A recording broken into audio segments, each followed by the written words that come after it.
Olá, estamos de volta com a cobertura das eleições 2014. Este programa ao vivo está sendo transmitido para todo o Brasil. Além da TV Senado, você pode assistir também no nosso portal multimídia na internet.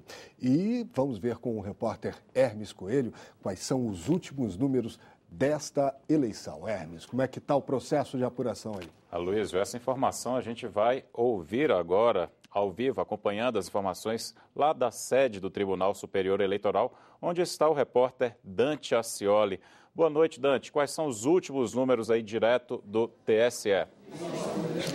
Boa noite, Hermes. Boa noite a todos. Acabou agora há pouco a entrevista coletiva do presidente do TSE, ministro Dias Toffoli.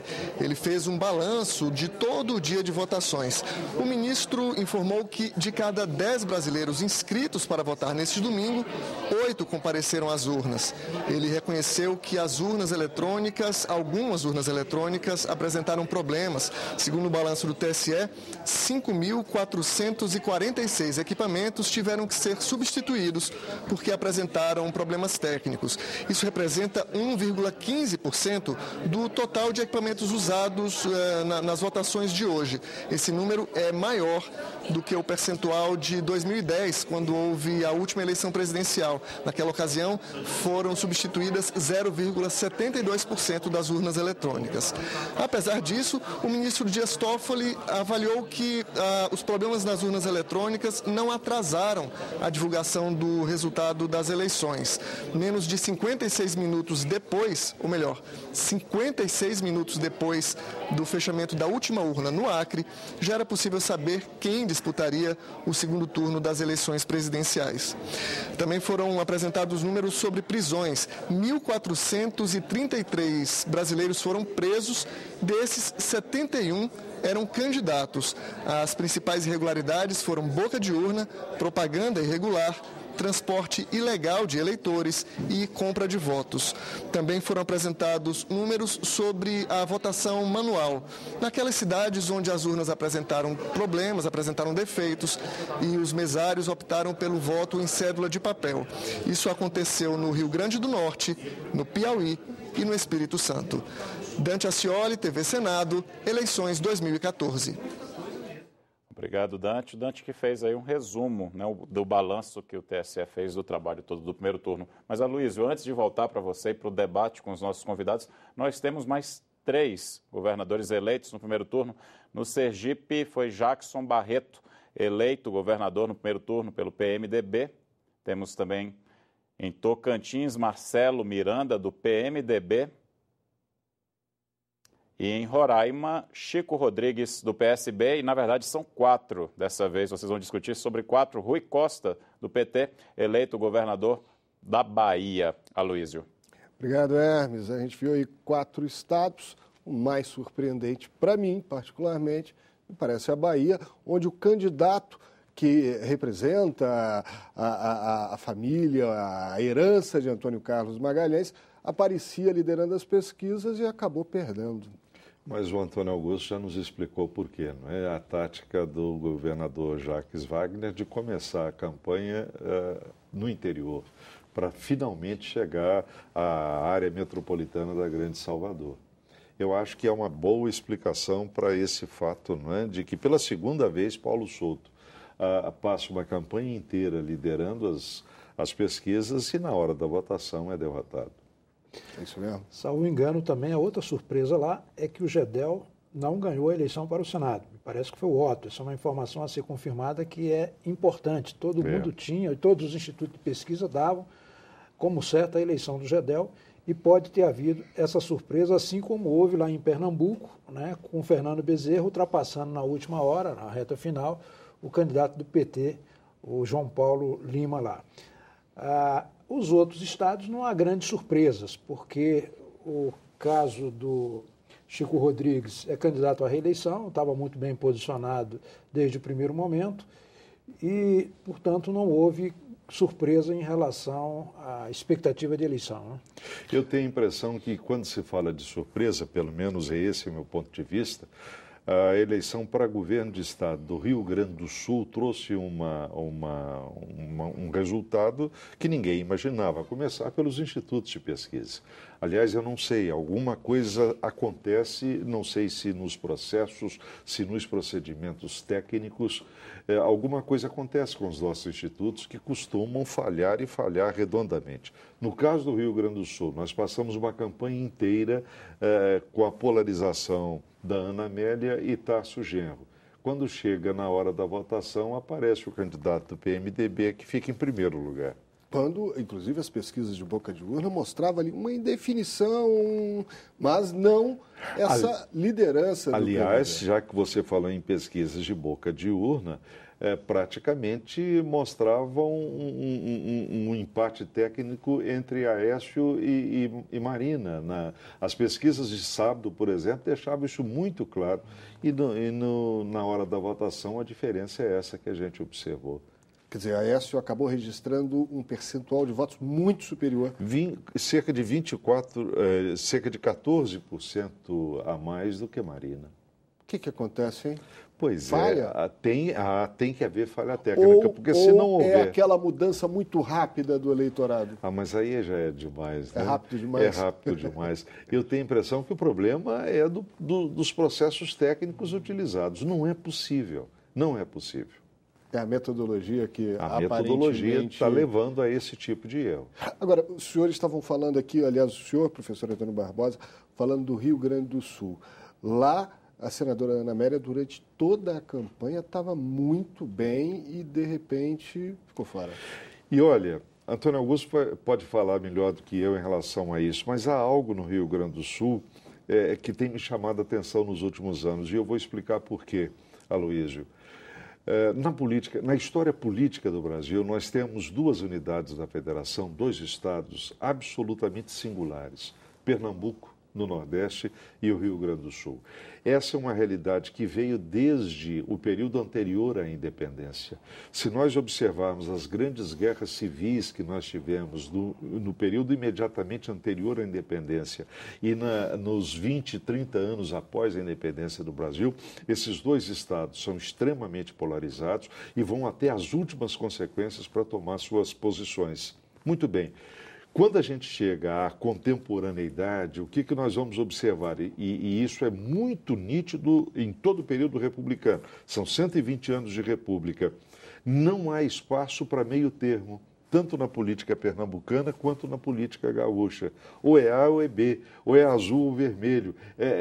Não há essa possibilidade de que partidos gelatinosos, sob o ponto de vista doutrinário, sob o ponto de vista ideológico, ganhem muito espaço lá. O que eu vejo hoje no Rio Grande do Sul? No caso de Pernambuco, isso continua muito nítido. É muito difícil ter segundo turno em Pernambuco, porque a divisão é muito nítida. No Rio Grande do Sul, o que aconteceu? Uma coisa interessante agora. Quem vai para o segundo turno na frente é o PMDB. Ora, o que é o PMDB como partido político? Ele tem uma cara, ele tem uma nitidez, ele tem uma posição ideológica claramente definida? Claro que não. O PMDB passou a ser uma espécie de PSD que nós tínhamos de 45 até 65, extremamente centrista e que não toma posições ideológicas, então nem pensar. Ou seja, há uma certa flexibilidade, uma certa maleabilidade na condução ideológica do PMDB, que não se coaduna com a história política do Rio Grande do Sul. Eu não sei se eu me fiz entender, e talvez fosse interessante ouvir o que o Antônio Augusto tem a dizer em relação a isso. Antônio, a bola está com você. No Rio Grande do Sul aconteceu um fenômeno que tinha acontecido no passado recente, que foi quando a Ieda Cruzes ganhou a eleição pelo PSDB, numa disputa sangrenta entre os candidatos opostos lá que lideravam o processo. O mesmo se deu com Germano Rigoto, né? Pelo PMDB. Pelo PMDB, exatamente, nesse processo polarizado. E agora, mais uma vez, tinha a Ana Amélia polarizando com o Tarso e o Wilson Sartori lá na dele, trabalhando, tranquilo e tal. E o Gaúcho foi lá e, em função do índice de rejeição dos dois, projeta o sujeito como mais votado. Então, esse é um dado importante também na política, que é o baixo índice de rejeição. Quanto menos rejeição tiver um candidato, menos vulnerável ele estará a cobranças, etc. E, portanto, tem mais perspectiva de vir a ser eleito. E talvez essa seja a explicação lá no Rio Grande do Sul. E é o caso do Rodrigo Hollenberg aqui em Brasília. Aqui em Brasília, exatamente. Vocês estão falando de PMDB, esse é um tema que eu quero voltar a discutir com vocês, o papel desse partido, como é que ele fica na campanha do segundo turno e qual a perspectiva para ele em 2015. Mas antes, vamos ver aqui com o repórter Hermes Coelho, que tem informação aí sobre a composição das bancadas, não é, Hermes? Exatamente, Aloysio. Agora definidas as bancadas dos estados brasileiros e, lógico, também do Distrito Federal. Vamos acompanhar aqui na tela a bancada do Senado no Acre, Jorge Viana, do PT, Gladson Camelli, do PP e Sérgio Petecão, do PSD. Então, Gladson Camelli chega para acompanhar os outros dois senadores que continuam o mandato. Em Alagoas, Benedito de Lira, do PP, Fernando Collor, reeleito pelo PTB, e Renan Calheiros, do PMDB. Amazonas, Eduardo Braga, do PMDB, Vanessa Graziotin, do PCdoB, vão ganhar a companhia de Omar Aziz, do PSD. Amapá, João Capiberibe, do PSB, e Randolfo Rodrigues, do PSOL, vão ganhar como companheiro de bancada Davi Alcolumbre, do DEM. A Bahia, Lídice da Mata, do PSB, e Walter Pinheiro, do PT, vão ter como companheiro Otto Alencar, do PSD. Ceará, Eunice Oliveira, do PMDB, que disputa uma eleição apertada no estado, né, vai ter, talvez, no ano que vem, como companheiro de bancada, Tasso Gereissati, do PSDB, que retorna ao Senado. Distrito Federal, Regufe foi eleito pelo PDT. Espírito Santo, Rose de Freitas, eleita pelo PMDB, deu entrevista hoje cedo no primeiro programa aqui da TV Senado. Goiás, Ronaldo Caiado, deputado federal por muitos mandatos, agora vem para o Senado pelo DEM. Maranhão, Roberto Rocha, do PSB. Minas Gerais, Antônio Anastasia, do PSDB, nós já havíamos falado aqui.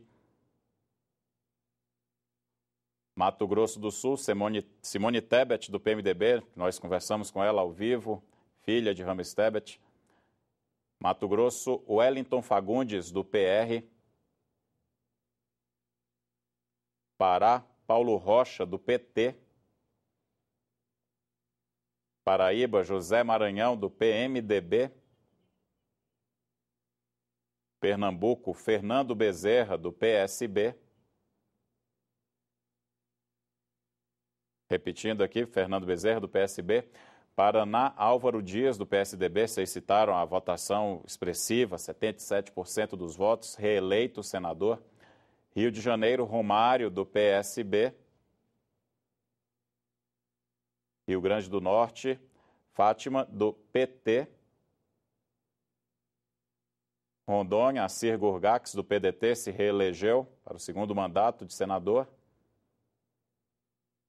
Roraima, Telmário Mota, do PDT. Rio Grande do Sul, vocês também já tinham comentado bastante, Lazier Martins, do PDT. Santa Catarina, Dário, do PMDB. Sergipe, Maria do Carmo Alves, do DEM, se reelegeu senadora. São Paulo, José Serra, do PSDB. Tocantins, Cátia Abreu, do PMDB, se reelegeu senadora, uma eleição bastante disputada.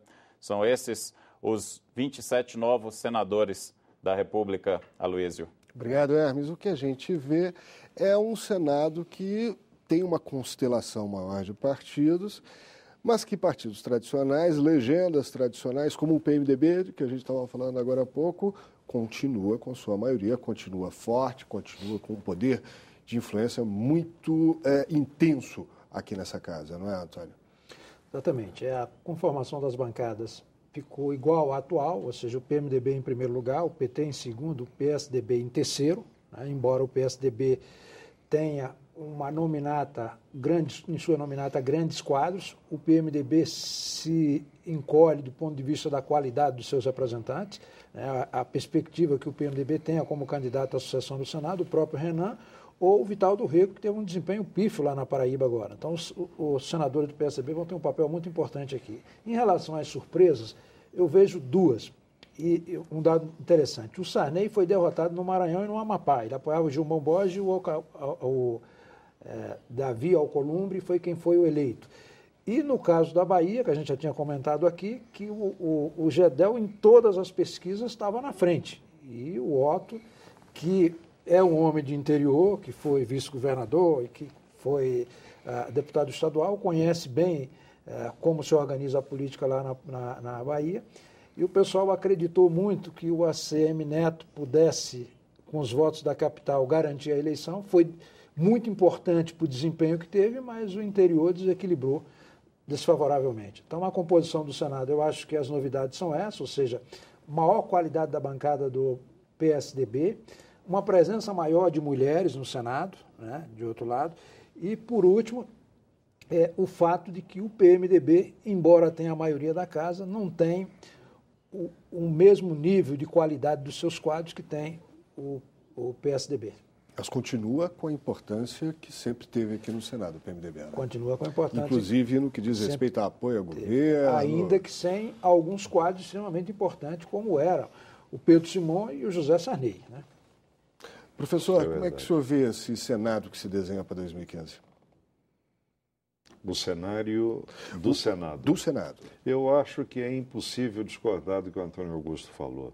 Quer dizer, o Senado vai reiterar essa posição de crescente participação na política brasileira. Eu tenho para mim que isso começou em 1974, naquela famosa vitória da oposição, então MDB contra o regime militar, e está trazendo alguns quadros com uma qualificação extraordinária. Eu acho que, mas em relação ao PMDB, que continua sendo a bancada majoritária, eu acho que, por uma série de razões, reforça-se a posição de Renan Calheiros. Renan acaba de vir de uma vitória no seu estado de origem e certamente ele vai continuar a manter a influência que ele sempre exerceu sobre a bancada do seu partido e sobre outras bancadas aqui do Senado. Então, independentemente de quem vença a eleição presidencial, seja Dilma, seja Aécio, o vencedor do pleito presidencial vai ter que encontrar em Renan um grande interlocutor. Até porque não se governa na democracia sem o parlamento. E o Senado tem esse papel muito importante no funcionamento da democracia representativa aqui no Brasil. Professor Antônio, a gente está quase encerrando e por isso vamos para os últimos números que estão aqui com o jornalista Hermes Coelho. Hermes. Aloysio, quase 100% das urnas apuradas para presidente da República, 99%. Nós temos, então, os números mais atualizados e Dilma Rousseff, olha, 99,36%. Dilma Rousseff está com 41,55% dos votos, Aécio Neves, 33,62% dos votos e Marina Silva, 21,29% dos votos. Até o momento, Aloysio. Obrigado, Hermes. Estamos caminhando para o final. Gostaria que vocês fizessem uma avaliação dessa eleição. Me parece que é uma das mais disputadas dos últimos anos, mas gostaria de saber a impressão de vocês. Vamos começar com o professor Antônio Barbosa. Eu não tenho dúvida, uma das mais disputadas, e acho que ela apresentou uma novidade em termos de comportamento, tanto do eleitor quanto dos partidos e dos candidatos. Creio que, diferentemente do que aconteceu nas duas tentativas de Serra e de Alckmin pelo PSDB para a presidência da República, o candidato tucano nessa eleição assumiu uma posição mais enfática de oposição ao projeto petista de poder. Eu acho que isso, de certa maneira, é o que salvou a candidatura de Aécio e o levou ao segundo turno.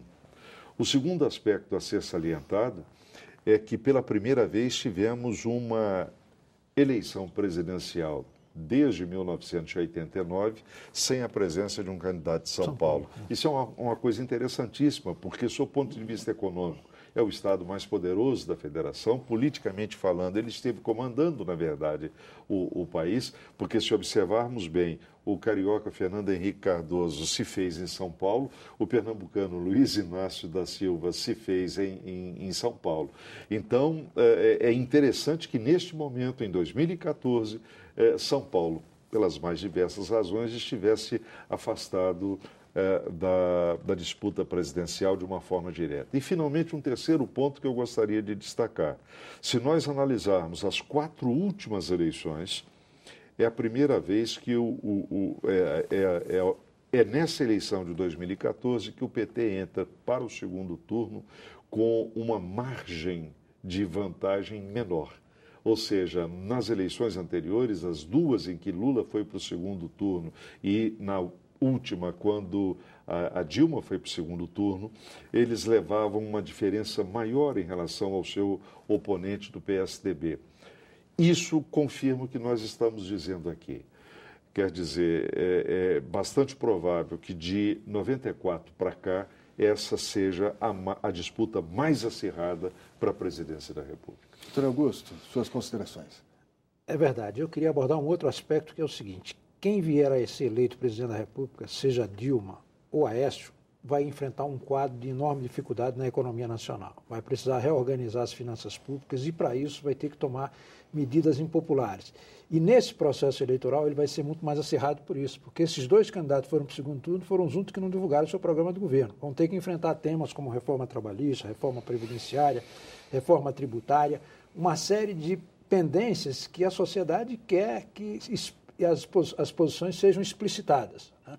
E aí o Aécio vem já ancorado no legado do Fernando Henrique, assumindo uma posição mais liberal desse ponto de vista. Então vai ser um embate muito interessante nesse segundo turno agora. De um lado, a Dilma, com o apoio dos movimentos sociais e de blogs independentes, né, e de setores do empresariado, mas o Aécio fortemente com o apoio de setores da classe média, especialmente o antipetista, e do setor empresarial e da imprensa muito fortemente. Virão muitas emoções nesse segundo turno. Muito bem, são 10 horas da noite, a TV Senado está desde as 5 da tarde ao vivo e nós estamos encerrando este programa. Eu agradeço ao professor Antônio Barbosa e ao analista político Antônio Augusto de Queiroz. E obrigado também ao Hermes, que nos acompanhou nessa cobertura. Boa noite. Essa cobertura termina aqui, mas amanhã nossos telejornais trazem um panorama das eleições. Começamos às 8h15 da manhã com o Senado em Dia. TV Senado, eleições 2014.